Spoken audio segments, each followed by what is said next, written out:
Rhiannon, do you have any specific problems, just, that you... Do you know, I'm so glad I called now. I've got a very difficult group on a Wednesday that I find hard keeping their attention or getting their attention back to me. They have they're a private school, extremely over stimulated generally, and too many activities in the week.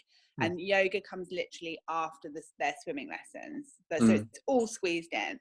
And they're tired, and they're pickles. They're 4 or 5, and they are a little bit spoiled. Not going to lie to you. So it's very hard to assert any sort of authority over them.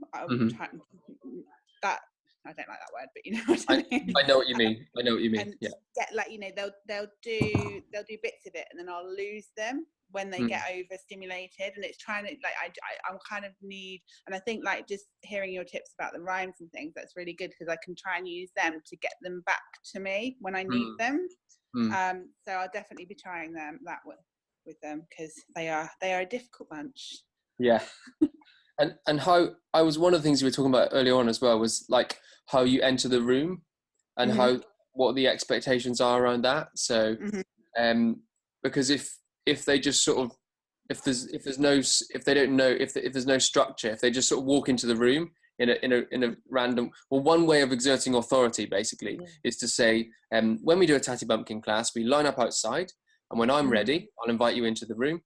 And then we walk in a line into a circle, and so just getting quite a strong form at the beginning. I've been trying that, and it actually did work last week. I was like, right, I'm going to set up the mats, because it's a bit of a funny room in that they're all in there when I arrive. So that's very tricky. So I've actually last week was like, right, you need to go and stand the other side of the room and wait for me. I'll set the mats up, and then I'll call you, and I'll sit you down one by one. Nice. And that seemed to work better, because they weren't messing around so much at the beginning, and they had focus and things like that. We had a really good session because of that. But then this week it all was different again. We were in a different room because they were using the other room for something else, and it all fell apart again. So, I think that little sequence of events is really interesting, because I mean, I'd say teaching a group of children and they're already in the space before you is far from ideal, because you can't set the tone of it. You have to, like what you just did there was great, to like recalibrate and just go like, I'm going to be in charge of the space now, and I'm going to set it up.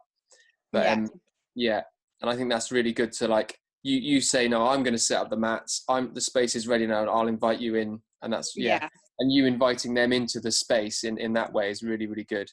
But then if the space changed again the following week, that's really tricky. Could you do that bit you were saying, Kevin, in that situation, like, so exactly, you sort of remove them, go and stand over there, and then we're going to go something like using your rhymes. So we're going to come in and stand on the mat and form a circle or something, or we're going to do tree pose. We're going to do, I don't know. It could well be. So one of the things Rhiannon, I'm not sure if you weren't here, I think, you may not.